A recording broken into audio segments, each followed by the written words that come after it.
이번 시간에는 요한일서에 나오는 하나님은 빛이시다라는 말씀을 가지고 좀 하나님께서 빛이시고 우리가 이제 빛 가운데 행해야 되잖아요.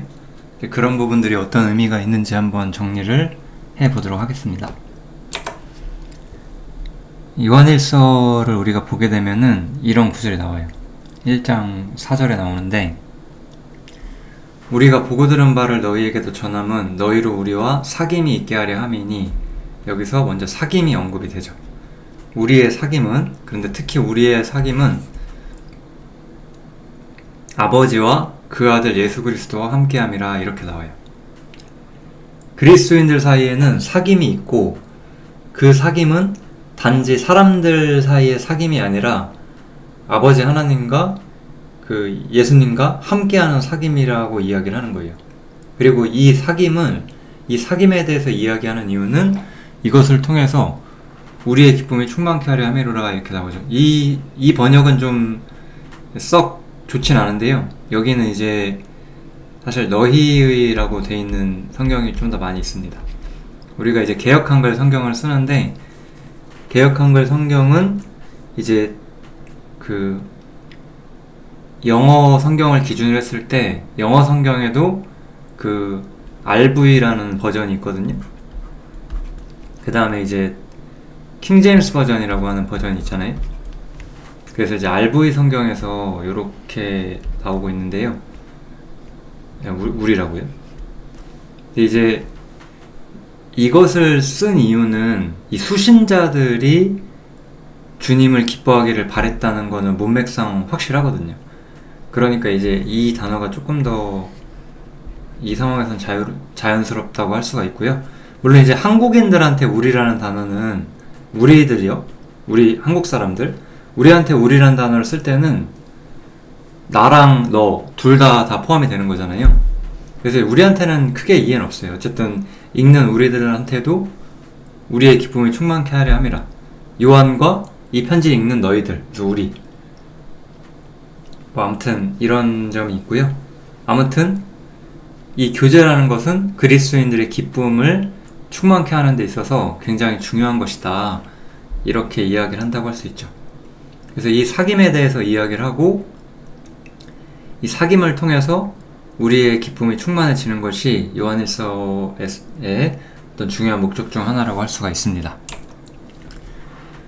그 이야기가 나온 다음에 사도 요한이 가장 먼저 제시하는 것은 바로 하나님께서 빛이시라는 거예요. 여기 보시면 하나님은 빛이시라고 나오죠. 그래서 그에게는 어두움이 조금도 없으시다라고 출발을 해요. 즉, 사도 요한은 사귐에 대해서 이야기를 했어요. 사귐에 대해서 여러 가지 조건이 있었죠. 그 아버지와 아들과 함께하는 사귐이고, 그 우리의 기쁨이 충만해지는 어떤 수단이 될 수 있다, 이런 얘기가 나왔고요. 이 사귐에 대해서 말하면서 첫 번째로 말하는 것이 바로 하나님은 빛이시라는 거예요. 즉, 이 말은 그거죠. 이 하나님은 빛이시고 우리의 사귐이 진실한 사귐이 되려면 이 하나님이 빛이시라는 문제에 대해서 우리가 알고 있어야 한다. 결국 이런 얘기를 하고 싶기 때문에 우리의 사귐 이야기를 한 다음에 첫 번째 주제로 하나님은 빛이시라고 이야기를 하는 거겠죠.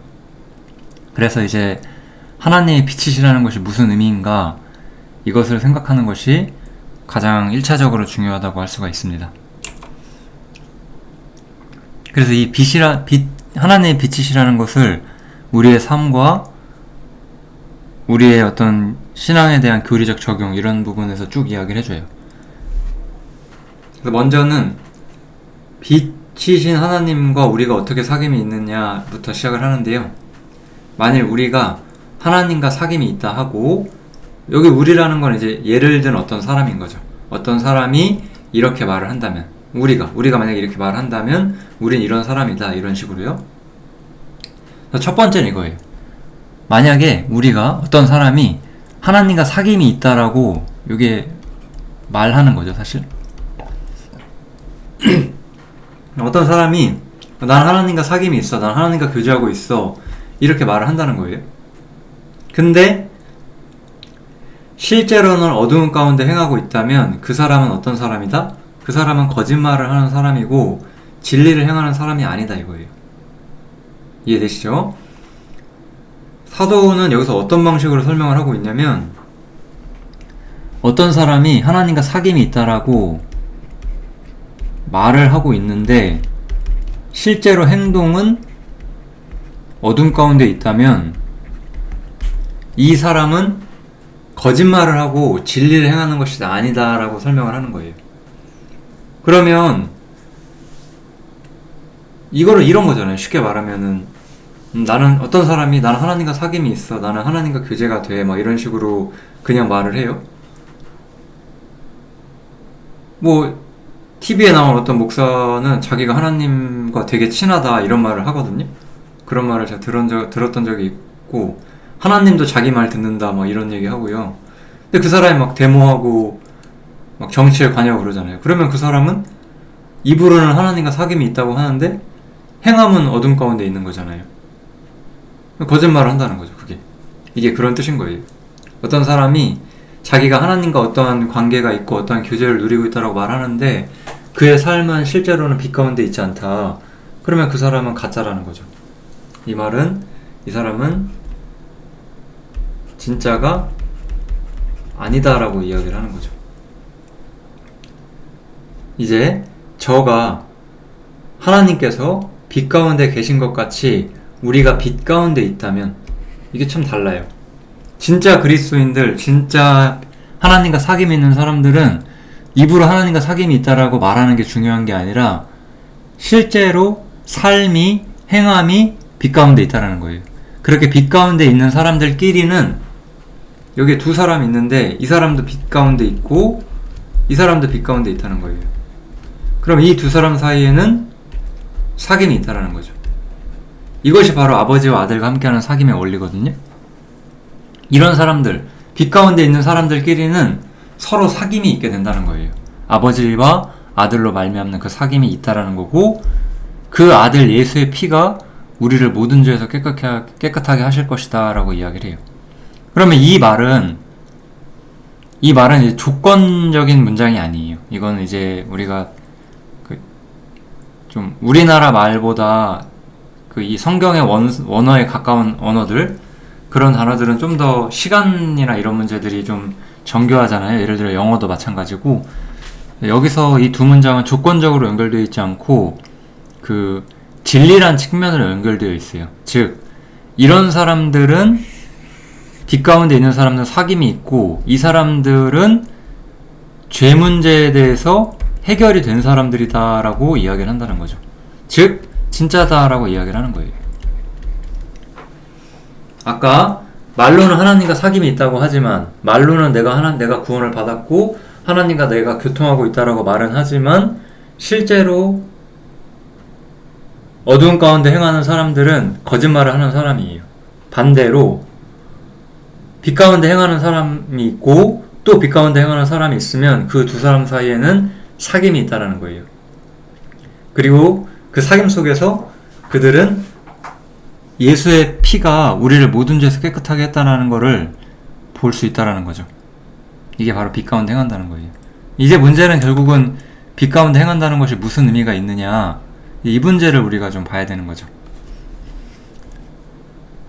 이 빛 가운데 행한다는 거는 단순하게 우리가 뭐 법을 잘 지킨다, 뭐 혹은 거룩하다 이런 의미는 아니에요.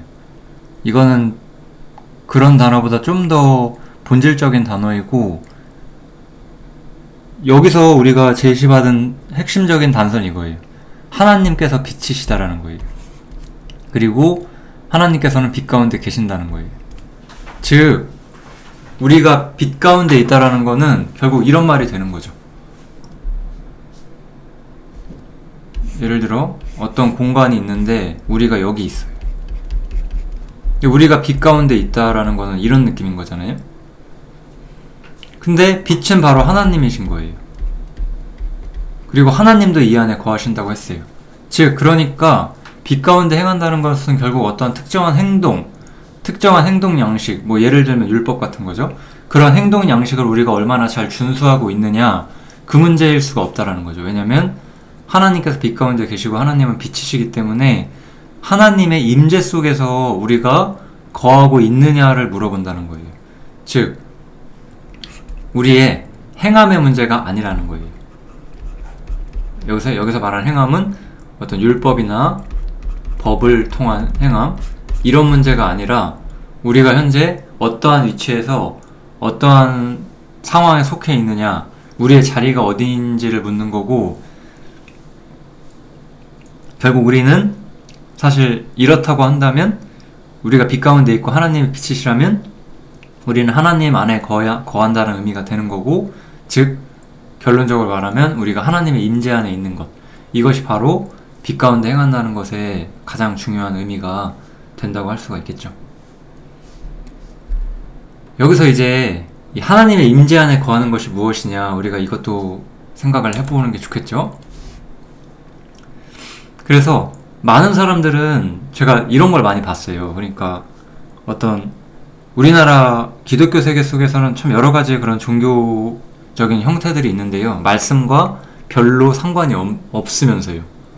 뭐 이런 거죠. 예를 들면은 어떤 초자연적인 경험을 하려고 노력을 해요. 막 이렇게 뭐 산에 가서 기도를 하면 하나님의 임재를 느낄 수 있대요. 그럼 거짓말이에요. 제가 전심으로 말씀드릴 수 있어요. 거짓말이라고. 혹은 뭐 우리 교회 안에 거하는 것이 하나님 안에 거하는 거다. 그거 거짓말입니다. 그것도 그런 게 아니에요. 하나님의 임재 안에 거하는 게 뭔지를 성경을 통해서 찾지 못하는 거죠. 그런 생각을 하는 사람들은. 이 하나님의 임재 안에 거한다는 것은 결국 하나님의 뜻 가운데 거한다는 것과 같은 말이라고 할 수가 있어요. 이 하나님의 임재 안에 거한다는 것에 대해서 제가 정말로 많은 이야기들을 여러 성경에서 드렸거든요.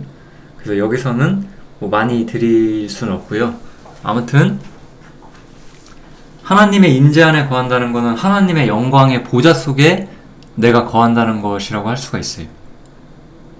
즉, 다시 한번 여기로 돌아가 보면 여기에 거하는 게 하나님의 임재에 거한다는 건데, 여기는 어떤 곳이냐 이거예요. 여기는 어두움이 들어갈 수 없는 곳이에요. 쉽게 말하면 어두움은 이 안으로 들어갈 수가 없어요. 그러니까 하나님은 빛이시고 그에게는 어두움이 조금도 없으시다라고 말하는 거예요.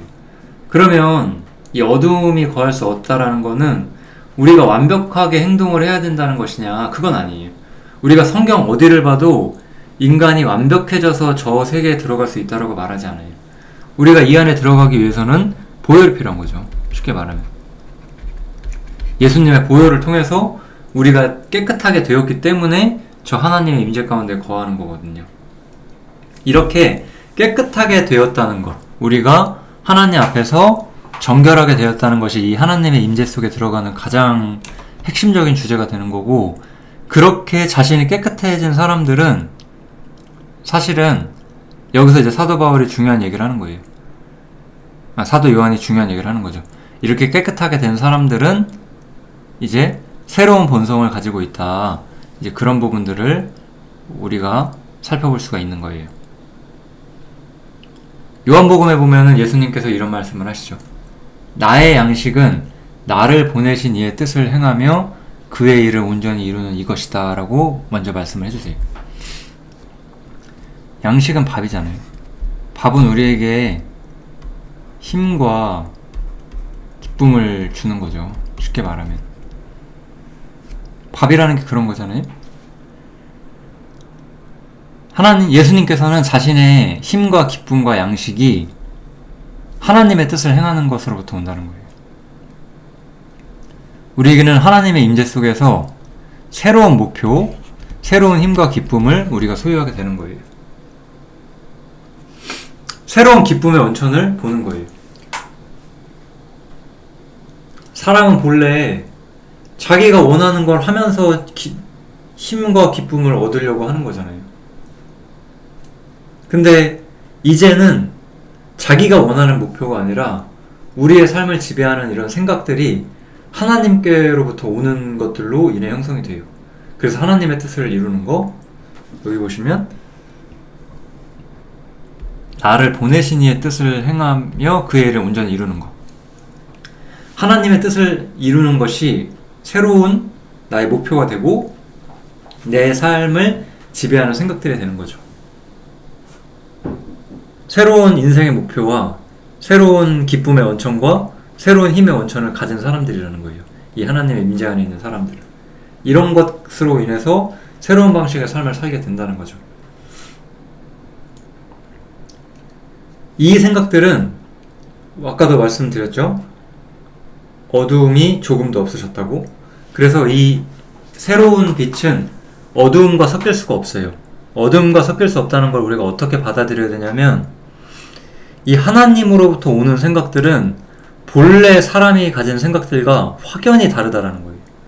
우리가 인간들이, 사람들이 나름대로 쥐어짜서 생각한 어떤 철학적 결론들 있잖아요. 도덕적 결론들, 철학적 결론들, 이런 것들은 하나님이 본래 가지고 계신 그 계시랑 완전히 다릅니다. 우리가 진짜 거듭나면 이 문제를 확실하게 이해하고 있을 거예요. 세상에 어떤 도덕도, 세상에 어떤 윤리도, 세상에 있는 어떤 그런 삶에 대한 교훈도 성경이 말하는 것과 동일하지 않아요.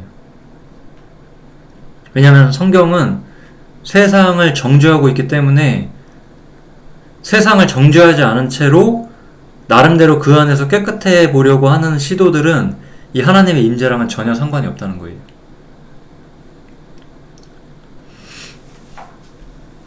왜냐면 제가 뒤에서도 말씀드릴 텐데, 이 세상이라는 곳은 어둠 가운데 있거든요, 지금. 뭐 이것도 논란의 여지가 없는 분명한 사실이죠. 그러니까 사람들은 이 세상 속에서 여기서 뭔가 자기를 어떻게 해보려고 한다는 거예요. 근데 하나님께서는 여긴 어둠이고 빛 가운데 오려면 너희가 여기서 나와서 일로 와야 한다라고 말을 하는 거죠. 쉽게 말하면 이런 거예요. 하나님께서는 이집트에 있던 그 이스라엘 사람들을 그 안에서 어떻게 잘 살 수 있게 해주지 않으셨어요. 그냥 그들을 끌고 나오셔서 약속의 땅으로 보내셔야 하는 거예요. 지금도 마찬가지로 세상 속에서 무언가를 이루거나 세상 속에서 사람들을 어떻게 하시고자 하는 생각이 없어요. 하나님께서는 새로운 위치와 입장으로, 새로운 자리로 우리를 옮겨주시기를 원하신다는 거죠. 그래서 사람이 본래 가진 생각들과는 전혀 다른 새로운 목표, 그 새로운 목표 속에서 새로운 힘과 기쁨을 우리가 소유하게 된다는 거예요. 여기서 이제 오해하지 말아야 될 것도, 이 빛 가운데 있다고 하니까 다시 한번 여기잖아요. 빛 가운데 있다는 거는. 여기는 이제 어두움이 거할 수 없고, 또 이제 우리가 법이란 측면에서 생각해보면 여기는 죄가 있으면 안 되지 않는가라고 우리가 생각할 수가 있거든요. 뭐 또 틀린 말은 아니죠. 하나님께서는 당연히 죄가 없으시니까요. 하나님께서 죄가 있다라는 단어 자체가 굉장히 좀 불경스럽죠? 근데 우리가 죄가 없기 때문에 들어간다는 건 아니라는 거예요. 그 하나님의 임재 속에. 이 부분에 대해서도 우리가 많은 성경을 통해서 입증할 수 있지만, 사도 요한이 말한 부분을 살펴보면 어떤 사람이 만약에 죄 없다라고 말한다면 그 사람은 진리가 없는 사람이다 라고 이야기를 하고 있죠. 분명히. 오히려 우리는 죄를 자백하는 사람들이다 라고 말하는 거예요. 우리는 죄인이고 하나님 앞에 우리는 죄가 있고, 그렇지만 주님께서 의로우시고 미쁘시기 때문에 우리의 죄를 용서하신다라고 보는 거죠. 그렇게 됨으로써 우리가 깨끗해진다라고 말하는 거예요. 우리가 죄가 없는 존재는 아니지만 하나님께서 그 사랑과 은혜로서 우리 죄를 용서하시고 우리를 깨끗게 해주시는 믿음을 가지고 있다라고 말하는 거죠. 그래서 또 범죄하지 않는다라고 말하는 것 또한 하나님을 거짓말하는 자로 만드는 것이고, 그의 말씀이 우리 속에 있지 않다라고 말하는 거예요. 즉 결론은 확실해요. 우리가 죄가 없기 때문에 이 빛 가운데 들어가는 건 아니라는 거예요. 우리는 여전히 죄인이고 우리가 분명히 아담의 후손인 건 사실이지만, 그럼에도 불구하고 하나님께서는 우리를 정결케 하셔서 그 안에 들여보내신다는 거죠. 이 하나님의 임재 속으로요. 그래서 우리는 죄를 용서를 받고 빛 가운데서 함께 사귀는 사람들이 된 거예요. 즉 하나님이 계신 이 빛 가운데 내가 들어가 있고 또 다른 형제들이 이렇게 들어와 있을 거잖아요. 그럼 이 사람들은 모두 서로 사귐이 있다라는 거예요. 저가 빛 가운데 계신 것 같이 우리도 빛 가운데 행하면 우리가 서로 사귐이 있다 이렇게 말씀을 드리고 있잖아요. 우리가 빛 가운데 행하면 우리에겐 서로 사귐이 있을 거예요. 같은 여기 있으니까.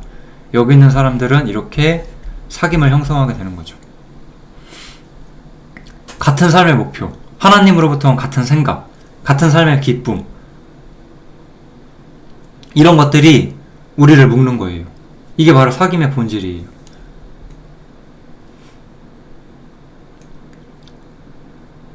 재밌는 것은 생각을 한번 해보세요. 여러 교회들은 사람들을 묶기 위해서 세상적인 방법을 써요. 같은 취미나 같은 공감대 형성을 만들려고 하죠. 세상적인 방법으로요. 그런데 주님을 사모하는 사람들은 오직 주님만으로 묶이는 거예요. 다른 어떤 것도 필요가 없는 거죠. 정말 그리스도 안에서 묶여있는 사람들은 새로운 삶의 목표와 새로운 생각들이 있기 때문에 그것들을 갖고 묶이는 거거든요. 주님의 영광을 위한 것, 하나님의 영광을 위한 것, 하나님의 영광이 이 땅에 드러나는 것, 그 복음의 온전성에 대한 것들을 우리가 보고 즐거워하는 것, 이 모든 것들만이 우리에게 필요한 것이지 세상에 있는 어떤 걸, 어둠 가운데 있는 어떤 것이 우리한테 필요하지 않잖아요. 진정한 사귐은, 성도들의 진정한 사귐은 이 빛 가운데 있는 사귐일 수밖에 없는 거죠. 그러니까. 그래서 그럼 어둠 가운데 있는 사람의 특징을 또 같이 한번 우리가 살펴볼 건데요. 그래서 오늘 말씀은 요한일서 1장, 2장, 3장에 있는 여러 가지 빛과 어둠에 대한 내용들을 제가 전반적으로 말씀을 드리고 싶습니다. 그래서 이 어둠 가운데 있는 사람의 가장 중요한 특징 중에 하나는 그 형제를 미워한다는 측면이에요. 이 측면은 이제 왜 드러나게 되냐면은 다시 한번 말씀드리면 여기 빛 가운데 그리스도인들이 모여서 사귐을 갖게 되잖아요. 근데 빛 가운데 있다고 말하면서 형제를 미워하는 사람들이 있대요. 형제를 미워하는 사람이 있어요. 이 사람이 이 사람을 미워해요.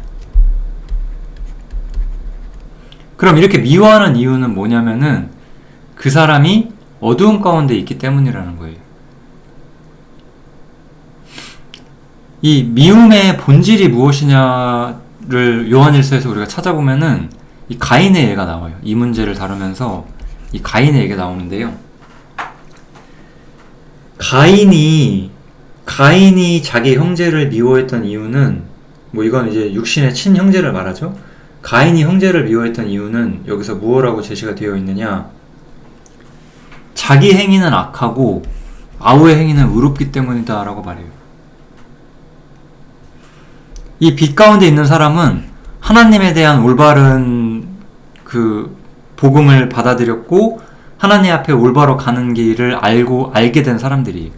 근데 이 사람들은 똑같이 스스로를 그리스도인이라고 말하고 빛 가운데 있다라고 말하지만 실제로는 형제를 미워해요. 왜냐하면 이 사람은 진짜로 하나님에게 가는 길을 모르거든요. 그래서 자기 행위나 자기 수고, 여기서 이제 이 하나님을 모르는 사람들의 특징이 뭐냐면은 자기 수고, 자기 행함, 이런 걸 가지고 하나님한테 나가려고 하잖아요. 자기 노력, 이런 것들이요. 이런 걸 자기가 이렇게 하기 때문에 하나님이 나를 해주실 거라고 말해요. 근데 정말로 믿는 빛 가운데 있는 사람들은 그런 게 아닙니다. 우리 수고와 우리 행위로, 우리 노력으로 하나님 앞에 갈 수 있는 게 아니에요 라고 말을 하면서 이런 사람들이 이런 방식들이 아니라고 말을 할 거거든요. 비난하는 게 아니에요. 그냥 사실이 그렇잖아요. 가인처럼 땀을 흘려서 우리가 하나님한테 갈 수 있는 게 아니거든요. 우리에게는 확고한 연합의 제물이 필요한 거고, 예수님이 우리의 제물이라는 게 뭔지에 대한 온전한 이해가 필요하고, 사람이 그것을 올바로 이해하지 못했을 때 끊임없이 하나님과 자신의 관계가 의심이 되기 때문에 다른 걸 가지고 하나님께 나가려고 한단 말이죠. 근데 이제 정말 빛 가운데 있는 사람들은 하나님과 나 사이에 아무런 장애물이 없다는 것을 받아들였고 그것에 대한 확실한 신뢰가 있기 때문에 자기의 수고와 자기의 행함이 아무것도 아니라고 말할 수 있죠. 그러면은 우리가 바리새인들이 얼마나 예수님을 미워했는가, 이 문제를 우리가 생각해보면 되거든요. 종교인들은 항상 오히려 믿음을 가지고 행함이 아니라 오직 믿음에 의지하는 그리스도인들에 대해서 좋아하질 않아요. 그래서 이 형제를 미워한다는 것은 여기서는 그래서 그 이웃을 말하는 게 아니에요. 믿지 않는 이웃을 말하는 것이 아니고 그 다른 형제를 구원받은 형제를 미워하는 구원받지 않은 그리스도인들을 말하는 거죠. 이 기독교 세계가 굉장히 크죠. 제가 천국이라는 것도 좀 여러 번 말씀을 드렸던 것 같고요. 그래서 이 어둠 가운데 있는 사람의 가장 중요한 특징은 실제로 하나님께 가지 못했기 때문에 하나님께 간 사람들을 박해하는 거예요. 이 역사는 계속해서 있어 왔어요. 갈라디아서에도 보면은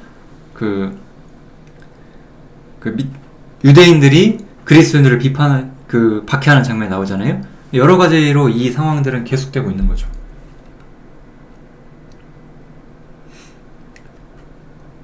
우리는 오직 하나님에 대한 믿음을 가지고 나가는 거잖아요. 그래서 자기 수고나 자기 행함, 자기 의 같은 걸로 하나님께 나갈 수 없다는 걸 알아요.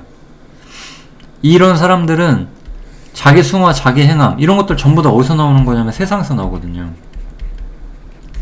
그러니까 세상을 사랑한다는 점에서 변화가 없어요. 이 사람들은.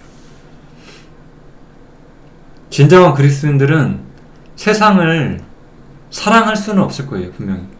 우리가 세상에 있는 여러 가지 것들에 영향을 받으면서 연약해질 수 있다는 점을 부정할 수 없지만 그렇다고 세상을 사랑할 수는 전 없다고 생각을 해요. 우리들은 주님과 함께 세상을 정죄하는 존재들이거든요. 한번 보실래요? 우리 히브리서에 보면 노아 얘가 나오는데 노아가 홍수가 올 거라는 경고를 받았고 그 말씀을 경외했고 믿었기 때문에 방주를 예비해서 그 가족들이 구원을 받게 되잖아요. 이 행동이 의미하는 게 무엇이냐? 세상을 정죄하고 믿음을 쫓는 것이다 라고 말하는 거잖아요. 방주를 예비했다는 것은 노아는 세상이 심판받을 것을 믿었다는 거예요. 세상이 심판받을 걸 믿었기 때문에 이 사람은 준비를 한 거예요. 탈출할 준비를. 세상이 심판받은 것을 믿고 세상에서 벗어날 준비를 하는 것이 바로 세상을 정죄하는 거거든요. 그러니까 그리스도인들에게 세상은 불타버릴 곳이고 심판받을 곳인 걸 알기 때문에 우리는 탈출하는 거잖아요. 그게 바로 세상을 정죄하는 거거든요. 그러니까 그 세상 속에서 하나님이 원하는 걸 찾을 수 있다라고 생각하는 거는 크나큰 오산이죠. 하나님께서는 세상에서 아무것도 바라지 않으시거든요. 오히려 하나님께서는 하나님 자신의 의를 우리가 바라보고 믿고 우리가 구원을 받기를 바라시겠죠. 세상에 대해서 또 이런 얘기를 하잖아요. 이 세상이나 세상에 있는 것들을 사랑치 마라. 누가 이 구절에 대해서 하나님께 항변할 수가 있는 거죠? 그런데 얼마나 많은 기독교인이 세상을 사랑하고 있나요? 이 성경을 이길 수 있는 사람이 없습니다. 제가 보기에는. 세상에는 아버지의 사랑이 구하지 않는 거예요. 우리가 추구하고 우리가 원하는 것이 만약에 세상에 있다면 우리는 하나님과의 사귐도 기쁨도 얻을 수가 없는 거예요. 세상에 있는 모든 것은 육신의 정욕과 안목의 정욕과 이생의 자랑뿐이다 라고 말을 해요. 아버지께로 쫓아온 것이 아니다. 이 세상도 그 정욕도 지나가되 오직 하나님의 뜻을 행하는 이는 영원히 구한다. 여기서 여러분들 세상이라는 단어를 이해하셔야 돼요. 이런 게 있어요. 예를 들어 아이들로 한번 얘기를 해보죠. 부모들은 아이들한테 이렇게 얘기를 할 수가 있어요. 학생이라고 할게요. 부모가 이제 믿는 부모가 이제 학생들에게 말하기를 그냥 이런 거죠. 공부해라. 뭐 놀지 말고 뭐 이거죠. 쉽게 말하면. 그러니까 이거는 이렇게 얘기하면서 이거를 성경적으로 이야기를 하려고 노력하는 거예요. 야 이렇게 놀고 막 인생을 헛되이 사는 건 나빠. 그러니까 공부해서 뭐 해야 돼. 그러니까 마치 마치 이렇게 오는 것이 마치 성경의 가르침인 것처럼. 아니죠. 성경은 뭐라고 말하나요? 성경은 이거나 이거나 다 세상이라고 말할 뿐이에요. 성경은 하나님께로 가는 길이 있고 그것 외에는 다 세상이다 라고 말을 하는 거죠.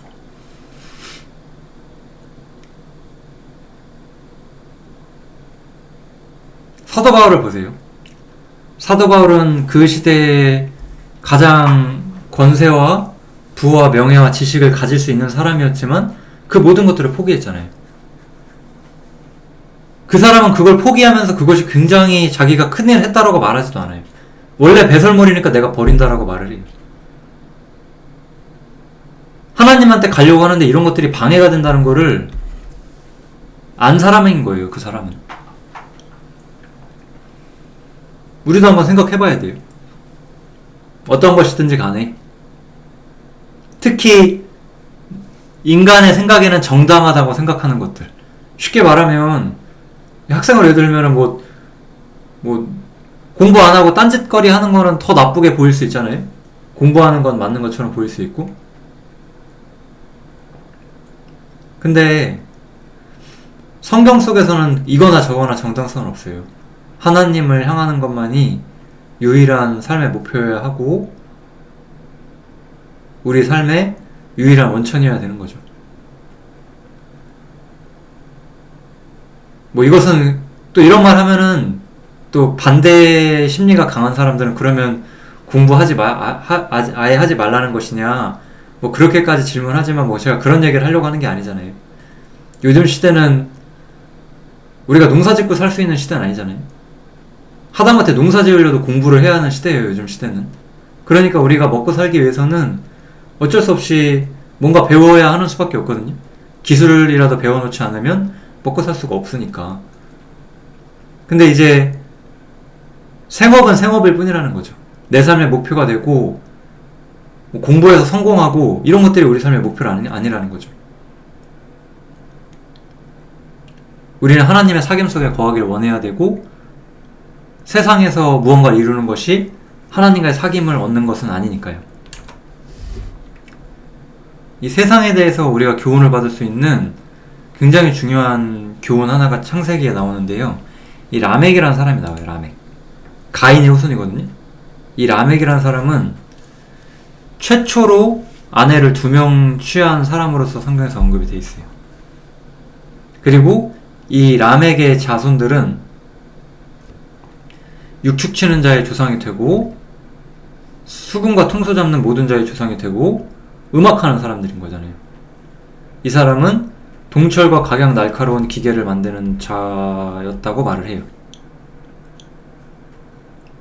즉, 이 라멕의 후손들은 공통적으로 이 사람들의 삶에서 볼 수 있는 건 뭐냐면은 자신을 기쁘게 하기 위해 사는 거예요.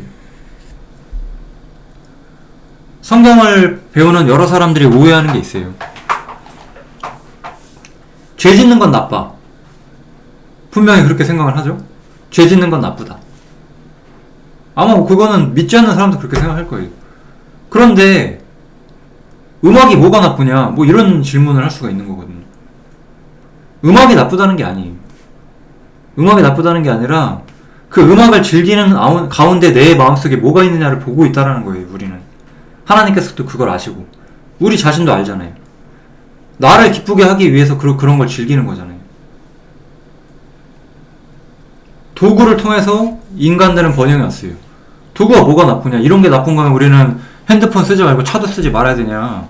그냥 성경에 반대하고 싶으니까 그냥 뭐라도 하는 사람들인 거죠. 저도 핸드폰 갖고 있고 저도 자동차가 있는데 그런 얘기를 하는 게 아니잖아요.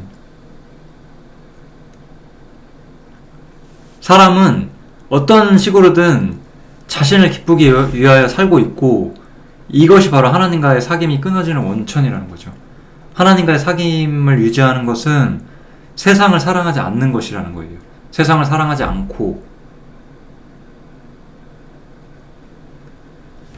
하나님을 바라보고 새로운 삶의 생각과 목적, 하나님께서 계시하신 그러한 새로운 삶의 목적들을 가지고 같은 목적을 가진 사람들과 함께 연결되면서 하나님에 대해서 알아가는 즐거움을 키워나가는 것. 그것이 바로 빛 가운데서 우리가 누리는 사귐이라는 거예요. 죄와 의에 대해서도 제가 또 이것도 다 빛이라는 문제에서 다 다루고 있는 건데요. 다시 한번 우리가 이 성경을 봐도 우리가 알 수 있어요. 이거는 요한 1서 3장 3절이죠. 그의 주를 향하여 이 소망을 가진 자마다 그의 깨끗하심과 같이 자기를 깨끗하게 한다. 우리가 깨끗해질 필요가 있다라는 거는 뭐죠? 깨끗해질 필요가 있다는 건 우리가 완전하다는 뜻은 분명 아닌 거예요. 그죠? 그러나 우리가 깨끗해져야 구원받은 사람이 되는 게 아니에요. 그래서 우리는 이미 정결케 되었지만 우리는 여전히 완전하지 못하고 우리 자신을 돌아봐야 하는 입장은 우리에게 여전히 남아있어요. 그러나 여기서 말하는 건 무엇이냐면 믿지 않는 사람들, 어둠 가운데 있는 사람들은 어떤 사람들이냐 이건데, 이 문제를 이제 죄와 의를 가지고 이제 이번에 설명하는 거잖아요. 그래서 죄를 짓는 자마다 불법을 행하나니 죄는 불법이라 이런 표현들이 있어요. 여기서 우리가 이 두 단어를 좀 유심히 볼 건데요. 죄를 짓는 자마다 불법을 행한다라는 표현이 있어요. 이 두 단어를 좀 유심히 찢어보면은 죄를 짓는 자마다 불법을 행한다 이렇게 되는 거고요. 여기서 이제 죄를 짓는다는 표현은 우리의 죄성이나 육신이 작용하는 것을 의미하게 되고, 이 죄성이나 육신이 작용하게 되면 그것이 바로 실제적으로 불법을 행한다는 것으로 보게 돼요. 즉 한마디로 말하면 우리 안에는 아담의 본성이 있다라는 거예요. 그러니까 결국 죄라는 거는 아담의 본성의 작용이라는 우리가 뿌리를 볼 수 있는 거고, 로마서 7장도 이런 얘기를 하고 있죠. 그러니까 이런 것도 마찬가지가 되는 거예요. 아까 말했던 자기를 기쁘게 하는 거. 우리는 꼭 뭔가 사람을 때리고 사람에게 위해를 가하고 욕을 하고 그래야만 죄라고 생각하지만, 그런 것 이전에 먼저 무엇이 있다? 자신을 기쁘게 하고 자신을 만족시키고자 하는 이 아담의 본성이 작용하고 있다는 거예요. 이 아담의 본성이 작용하게 되면 결과적으로 죄를 짓게 되고, 일반적으로 로마서 7장의 경험을 해보신 분들은 다 이 문제를 이해하실 거예요. 내가 때로는 죄를 지어요. 악한 마음이 올라와요. 근데 이 악한 마음의 뿌리가 왜 내가 이런 걸 안 하고 싶은데 왜 끊임없이 내가 이런 마음이 올라올까? 끊임없이 자기를 성찰하다 보면은 아, 내 안에 아담의 본성이 있구나, 이렇게 우리가 알게 되잖아요. 그러니까 이것도 굉장히 일반적인 경험인 거죠. 로마서 7장을 봐도 우리가 다 알 수가 있죠. 그러니까 이것은 우리가 죄를 전혀 안 짓는다는 표현이 아니에요. 죄를 전혀 안 짓는다는 표현이 아니라 아담의 본성이라는 것이 우리 안에 있고, 이런 점에서 우리는 온전하지 못하다는 거예요. 그렇지만 우리는 그의 깨끗하심과 같이 자기를 깨끗하게 하려고 하는 거예요. 주를 향하여 소망을 가지고 있기 때문에. 그러나 불순종은 하나님의 뜻대로 하지 않는다는 거죠. 예수님께서는 누구든지 하나님의 뜻대로 하는 자들은 내 형제요 자매요 모친이다 라고 얘기를 했어요. 자신의 사람이라고 얘기를 하는 거죠. 하나님의 권속이라고 말을 하는 거잖아요. 그러나 불순종이라는 건 무엇이냐? 사사기 마지막에 보면 이런 말씀이 나오는데요. 이스라엘의 왕이 없으므로 사람이 각각 그 소견에 오른 대로 행하였다. 자기 소견에 오른 대로 자기의 뜻대로만 사는 것이 바로 불순종의 본질이라는 거예요. 단순히 죄를 짓는 게 아니라. 어둠 가운데 있는 사람들은 그렇게 사는 것이 당연하고 틀린 게 아니라고 생각하는 사람들인 거예요. 에베소서 2장에도 이렇게 말하죠. 그때 구원받기 전에 너희는 그 가운데 살면서 세상 풍속을 쫓고 공중의 권세 잡은 자를 따랐고, 이 공중의 권세 잡은 자가 누구냐? 지금 불순종의 아들들 가운데 역사하는 영이다. 즉 마귀죠. 마귀를 따랐다라고 말하는 거예요. 죄를 지어야지, 명백한 죄를 지어야지만 마귀를 따른 거예요? 아니잖아요. 세상 풍속을 쫓으면 마귀를 따른다 이거잖아요. 엄청난 사실을 말하는 거거든요. 이게 두려워해야 돼요. 이런 사실에 대해서. 우리가 우리의 눈가기를 즐겁게 해주는 당연한 것들이 우리를 세상으로 끌어내리고 있고 그 위에 마귀가 있구나, 이런 거를 우리가 알고 두려워해야 되는 게 맞거든요. 그 안에서 우리가 육체의 육심을 따라서 지냈고 육체와 마음에 원하는 대로 했다는 거예요. 이게 바로 뭐다? 본질상 진노의 자녀다 이거예요. 특별한 죄를 짓는 게 아니라. 죄라는 건 결국 그래서 아담의 본성 따라 원하는 대로만 살아가는 삶의 모습 자체를 말이에요. 그러니까 빛 가운데 있는 사람은 내가 옛날에 이랬구나. 이제는 내가 주님 안에 들어와서 자신의 뜻과 목적과 자신의 원대로 살아가는 것이 아니라 하나님의 뜻을 행하는 사람들이 된 사람들이구나. 이렇게 아는 거죠. 구원받은 사람들은요. 반대로 하나님께로 난 자마다 죄를 짓지 않는데요. 이거는 지금까지 우리가 사람이 완전하지 않다라고 계속해서 제가 말씀을 드렸잖아요. 그럼 우리가 죄를 전혀 안 지어야 하나님께로 난 자인가요? 그 말 하는 게 아니잖아요. 즉, 이 말은 같은 맥락이에요. 우리 안에 아담의 본성이 있는 것처럼 하나님께로 난 자가 우리에게 있고 이건 우리 안에 있는 새로운 본성을 의미하는 거예요. 이 새로운 본성은 죄를 짓지 않는다는 거예요. 왜냐하면은 하나님께로서 나는 거니까. 하나님의 씨가 그의 속에 거하니까요.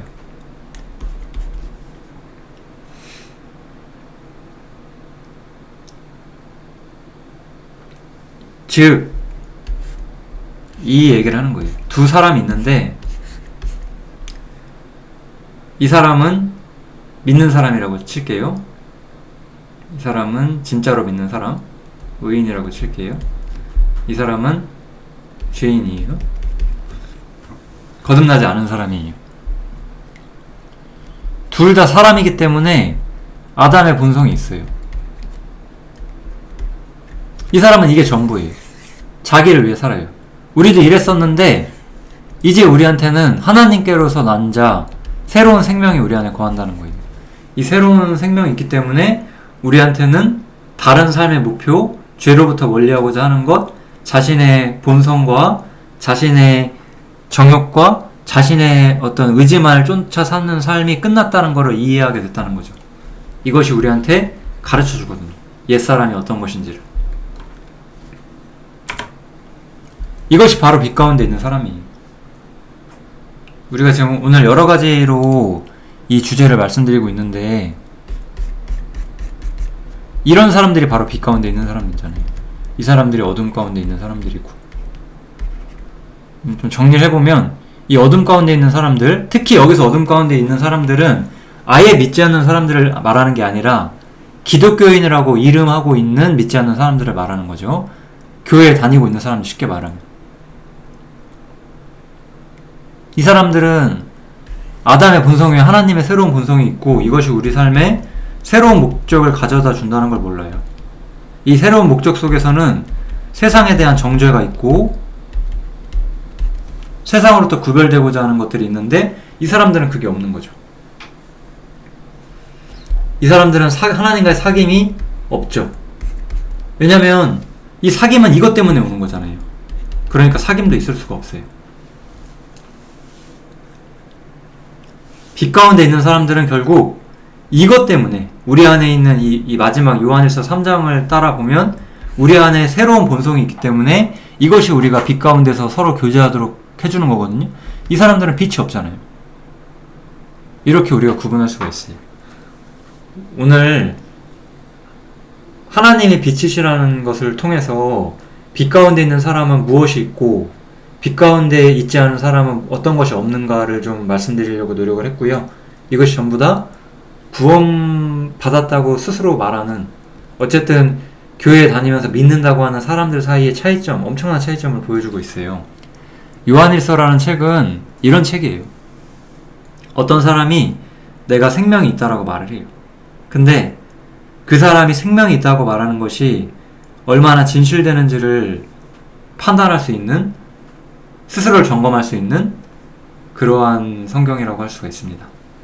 빛 가운데서 우리가 어떠한 입장이 있는지, 어떠한 마음을 가지고 있고 어떻게 세상과 구분될 수 있는지 여러 가지를 우리가 오늘 살펴봤는데요. 우리 모두가 빛 가운데 있는 것의 의미를 더 많이 이해하고 그 빛 가운데서 진정한 사귐을 누렸으면 좋겠습니다. 감사합니다.